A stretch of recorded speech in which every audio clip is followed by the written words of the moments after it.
कुछ समझ में नहीं आ रहा है। मैं मनोज जी को करीबी तौर पे जानता था सॉरी, कुछ समझ में नहीं आ रहा है। मैं मनोज जी को बहुत ही करीबी तौर पे जानता था, पारिवारिक मित्र ही नहीं बल्कि वो हमारे बड़े भाई समान थे। उनके साथ कुछ फिल्मों में काम करने का और बहुत कुछ सीखने का मौका मिला।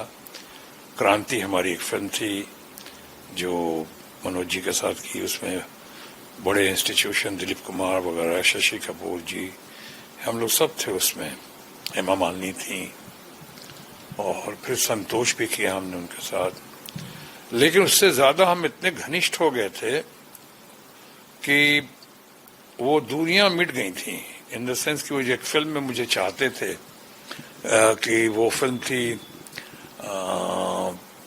शोर, और शोर में वो जो प्रेमनाथ जी ने, महान कलाकार प्रेमनाथ जी ने जो रोल किया, वो रोल मैं करने वाला था। लेकिन उनकी एक इच्छा थी, ख्वाहिश थी कि 4 महीने में पिक्चर कंप्लीट हो जाए, क्योंकि जया बच्चन, उस वक्त जया भादुड़ी थी, उनकी कुछ मजबूरियां थी और उनको 4 महीने में पिक्चर कंप्लीट करनी थी।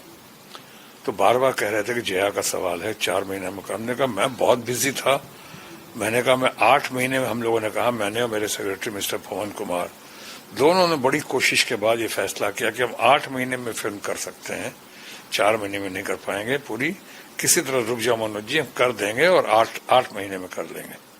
वो फिल्म बनी मजबूरी में।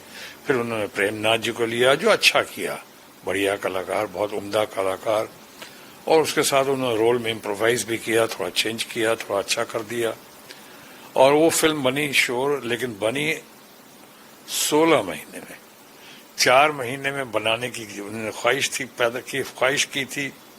मैं 8 महीने में कर सकता था, मजबूरी जताई हमने, और वो फिल्म 16 महीने में बनी। इस बात का उनको भी बाद में बहुत अफसोस रहा और मुझे भी बहुत अफसोस रहा, आज भी होता है। तभी इस दर्द के साथ इस किस्से को सुना रहा हूं। आज बहुत साल हो चुके हैं। मनोज जी जैसा व्यक्तित्व, मैं पहले कह दूं कि जो चंद पंक्तियां मैंने महान व्यक्तित्व और गायिका लता मंगेशकर जी के लिए कही थी, या फिल्म इंडस्ट्री के फ्रेंड फिलोसोफर एंड गाइड, और इतना बढ़िया लीडर और बड़े भाई समान संजय दत्त के पिता स्वर्गीय सुनील दत्त जी के लिए कही थी, आज वही मनोज जी के लिए कहने का जी चाहता है कि हजारों साल नरगिस अपनी बेनूरी पे रोती है, हजारों साल नरगिस अपनी बेनूरी पे रोती है, बड़ी मुश्किल से होता है चमन में दीदावर पैदा। ऐसे हमारे मनोज कुमार, महान फिल्मकार, इतना बड़ा निर्देशक निर्माता, इतना बढ़िया कलाकार, इतना जबरदस्त राइटर जिसका कोई मुकाबला नहीं, ऐसे जो इम्प्रोवाइज कर सकता था on the spot, on the location, और इतना बढ़िया एडिटर, कैमरा का जो सेंस उनके अंदर, जिस तरह से कैमरे के साथ एक्सपेरिमेंट किया उन्होंने बेहतरी के लिए, जिस इंसान के अंदर राष्ट्रवाद कूट कूट के भरा था, जिसने एक राष्ट्रवाद को फिल्मों के जरिए लोकप्रियता के साथ साथ नई दिशा दी। लोग ये मानने को बाध्य हो गए मनोज कुमार की कृतियों को देखकर, चाहे उपकार हो कि पूरा पश्चिम हो, कि शोर हो, या क्रांति हो, लोग कहते थे कि साहब ये मनोज कुमार नहीं बल्कि भारत कुमार है। भारत कुमार बनाया उनको। मैं तो कहूंगा मनोज कुमार सही मायनों में भारत रत्न थे। उनको भले ही वो सम्मान ना मिला हो जो मिलना चाहिए था, जिसके हकदार थे, फिर भी उनको पद्मा अवार्ड्स मिले, उनको दादा साहब फाल्के पुरस्कार मिला। पर मैं कहूंगा मनोज कुमार के संपूर्ण व्यक्तित्व के सामने ये पुरस्कार भी कुछ हद तक छोटे थे उनके सामने। उनकी अपनी पर्सनालिटी, व्यक्तित्व, अगर अंग्रेजी में कहूं मनोज कुमार के बारे में तो कह सकता हूं कि he was the rarest of the rare human beings, या rarest of the rare personalities में से मनोज कुमार। लोग देखिए ना, ब्रह्म मुहूर्त में कई बार आगमन होता है लोगों का। आज मनोज जी का प्रस्थान हुआ है ब्रह्म मुहूर्त में। इतना बढ़िया इंसान, और मेरे से तो बहुत करीब है, परिवार से मुझको वो कभी शत्रुघ्न नहीं कहते थे या शत्रुघ्न सिन्हा नहीं कहते थे, मुझे हमेशा वो रामायण वासी कहते थे। मेरे घर का नाम रामायण है। और जब पूरे फिल्म इंडस्ट्री पहली बार किसी परिवार में, मेरे परिवार में खासकर, जब जुड़वा बेटे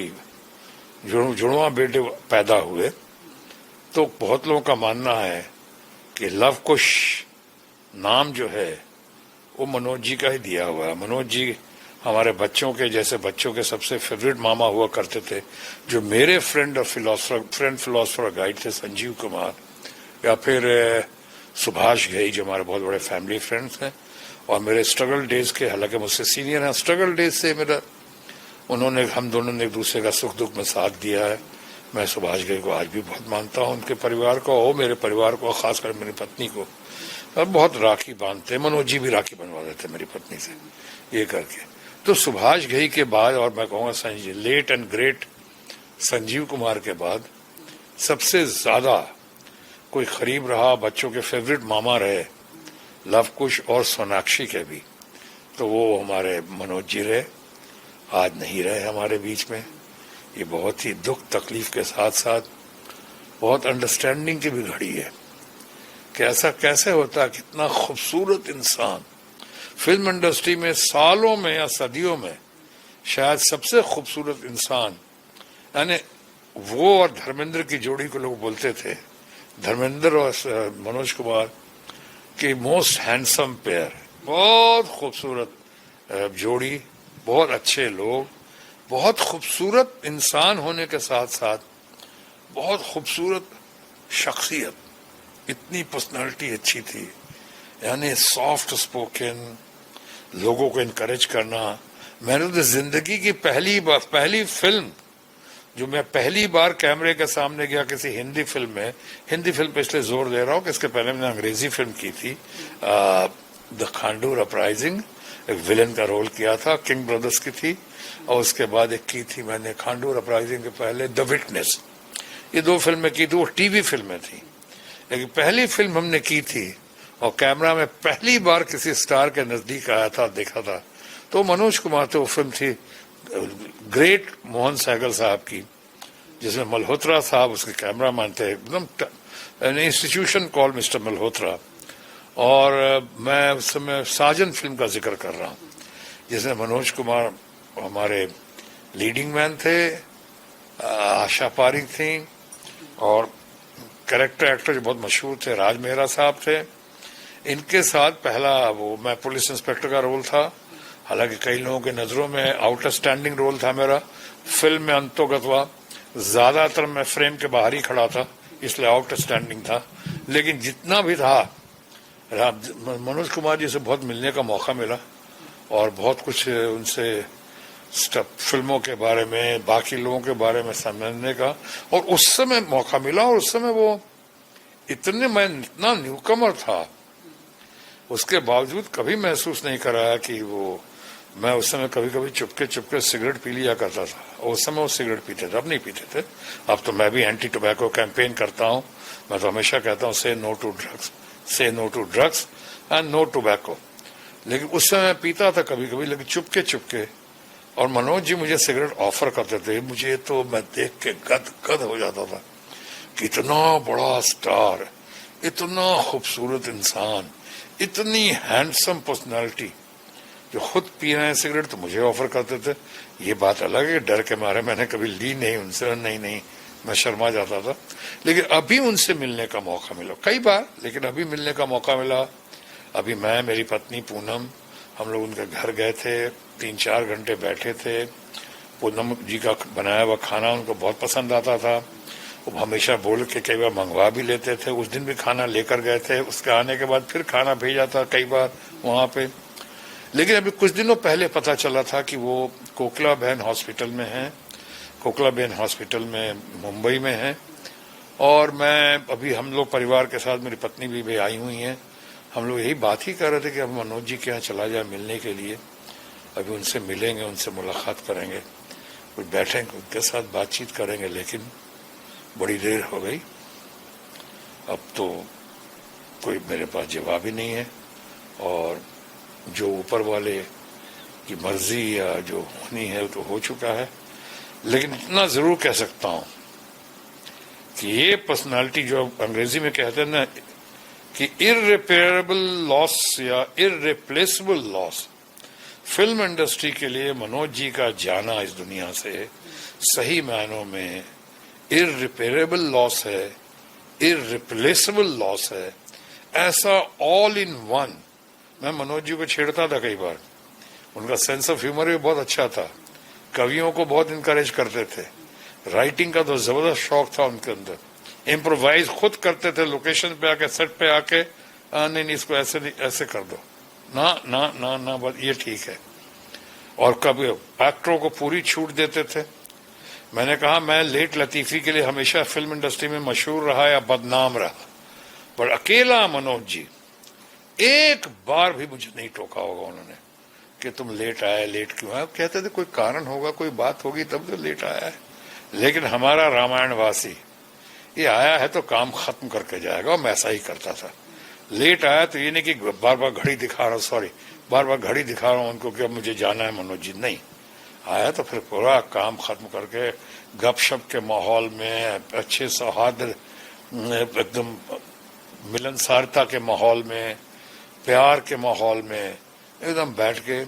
और एक बात और बता दूं, आज मनोज जी जैसे फिल्में बना रहे, वो तो सही मायनों में भारत रत्न थे, सही मायनों में। भारत कुमार तो थे ही, बट भारत रत्न भी सही मायनों में थे। बड़ी अवार्ड्स मिले, बड़ी ये वो, सब उनके सामने छोटा, चाहे दादा साहब फाल्के अवार्ड हो विद ड्यू रिस्पेक्ट, या फिर ये पद्मा अवार्ड्स हो। लेकिन मनोज जी रामायणवासी हो, इतने राष्ट्रवाद जिनके अंदर कूट कूट के भरा था, लेकिन जबरदस्त सर्वधर्म समभाव वाले थे, बहुत ही सेकुलर थे। आप उनकी हर फिल्म में देख लें, जहां भी उनका कैरेक्टर आता है कोई ऐसा, उस पर वो खास ध्यान देते थे कि ताकि समाज में सौहार्द बना रहे, सब सर्वधर्म समभाव में यकीन करें, एक दूसरे से मिलजुल कर रहें।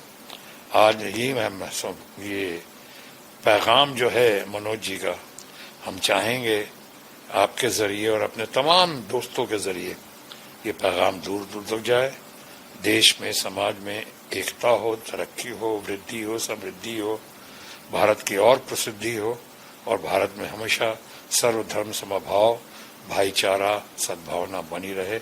यही सच्ची श्रद्धांजलि होगी मनोज जी के प्रति। मेरी पूरी संवेदना है उनके परिवार के लिए, उनकी पत्नी श्रीमती शशि जी के लिए, उनके बच्चों के लिए, कुणाल वगैरह तमाम परिवार जो है उनका बहुत बढ़िया परिवार है। हम उनको अपनी संवेदना प्रकट करते हैं। Thank you. जाएंगे, मेरी पत्नी शायद कल जा नहीं, लेकिन आज तो कहीं, ये तो खैर पत्नी आज जा रही है, लेकिन कल का टिकट मिले, परसों का टिकट मिले। मुझे तो अभी बंगाल जाना है, आसनसोल जाना है, लेकिन हाँ परिवार की तरफ से तो लोग रहेंगे। ऑफकोर्स वो तो हमारा परिवार थे, मनोज कुमार जी तो हमारे परिवार। हम लोग एक दूसरे के साथ बहुत, हम लोगों का एक दूसरे के साथ बहुत ही पारिवारिक संबंध रहा, घनिष्ठ संबंध रहा। आज हम उनको बहुत याद कर रहे हैं और हमेशा याद करेंगे। उनकी छाप अमिट है और मनोज कुमार जी सही मायनों में अमर हैं। अगर आप ये वीडियो YouTube पर देख रहे हैं तो हमारे चैनल को सब्सक्राइब करें और बेल आइकन को दबाना ना भूलें। अगर आप Facebook पर ये वीडियो देख रहे हैं तो हमारे पेज को लाइक करें।